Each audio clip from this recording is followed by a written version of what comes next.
Hello everyone. Let us go through passive transport. There are different types of passive transports: diffusion and osmosis. In this video, I will discuss about diffusion. Diffusion is a passive process in which the molecules or substance will move from the area of the higher concentration to the area of the lower concentration.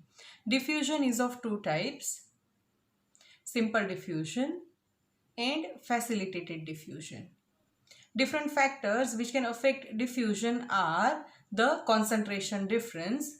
This is the cell membrane and this is the area where the substance concentration is higher, and it will move to the area where concentration of the substance is less.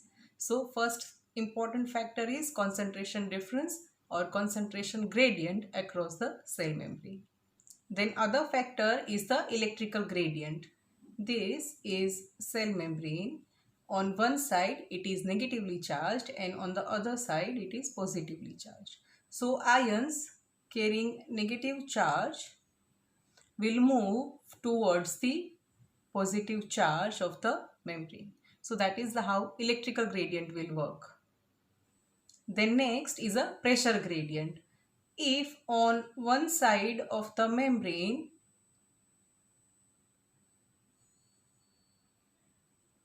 pressure generated is high, in that case it will move the molecule from the high pressure area to the low pressure area. This is the diagram showing simple diffusion. See that the concentration of the substance is higher on one side of the membrane and it causes movement of the substance from the higher concentration area to the lower concentration area. So it is a downhill movement and it doesn't require any energy for it. Different factors affecting diffusion are: size of the gradient, means higher the gradient, higher will be the rate of diffusion. Temperature, it is directly proportional to the temperature. Greater the temperature, greater will be the rate of diffusion. Directly proportional to the lipid solubility of the substance. Those substances who are lipid soluble can cross the cell membrane easily. So, greater the lipid solubility of the substance, greater will be the rate of diffusion. Directly proportional to the surface area available for the diffusion.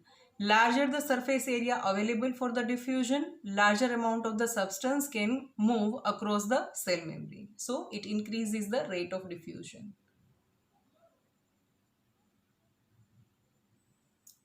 Inversely proportional to the molecular size of the substance. Larger the size, lesser will be the rate of diffusion.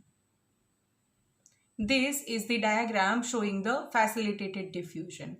Facilitated diffusion is something which requires the carrier protein. Like presence of the carrier protein is needed where the substance will bind. See, the particles which needs to be diffused will first bind with the carrier protein here. Binding of the substance with the carrier protein will cause conformational change in the protein, and then it will allow the movement of the substance on the other side of the membrane. So facilitated diffusion always require the presence of the carrier protein for the transport. Now characteristics: selective permeability. Characteristic of the channels like diameter of the channel, its shape, the charge which is carried by the channel, all are affecting the rate of diffusion. For example, sodium channels. Sodium channels are negatively charged and it attract the movement of the sodium ion across the cell membrane.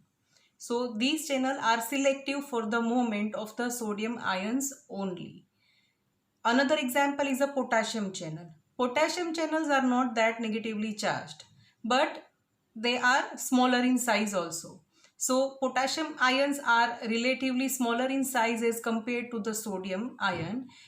as well as the channel which is selectively allowing the potassium ion to cross are also smaller in size. So that is the specificity or selective permeability of the channel. That particular channel will allow the only particular ion to pass through. If it is a sodium channel, it will only allow sodium ion to pass. If it is a potassium channel, it will allow the potassium ion to pass. Then gating mechanism. Certain channels are gated. It can be voltage gated or it can be chemical gated or ligand gated. In case of voltage gated channel, these voltage gated channels will be open by the electrical difference across the cell membrane. In case of chemical gated or ligand gated channel, it will open up whenever the particular substance will bind with the carrier protein. So it will cause binding of the substance will cause the conformational change in the channel, and it will cause the movement of the substance across the cell membrane. That is how the chemical gated or ligand gated channel works. Now there are different types of carrier protein systems. It can be uniport, it can be symport, or it can be antiport. In uniport system, there will be only one substance will be passing across the cell membrane in one direction.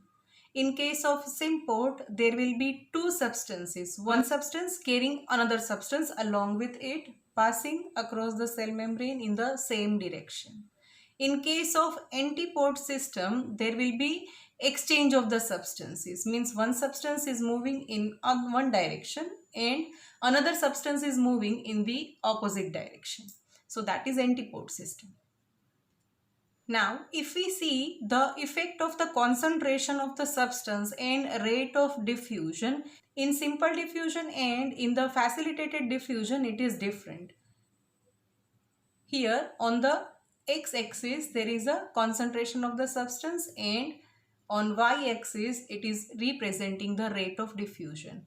If the concentration of the substance is increased, in that case, in simple diffusion, there will be linear rise of the rate of diffusion.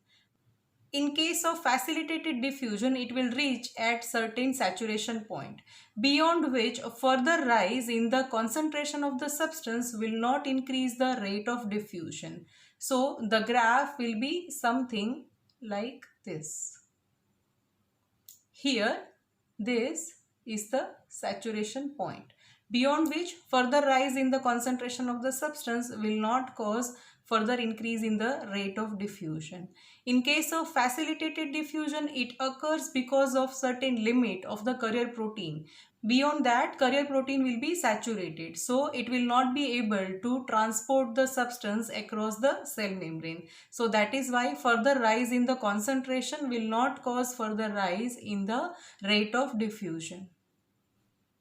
Thank you.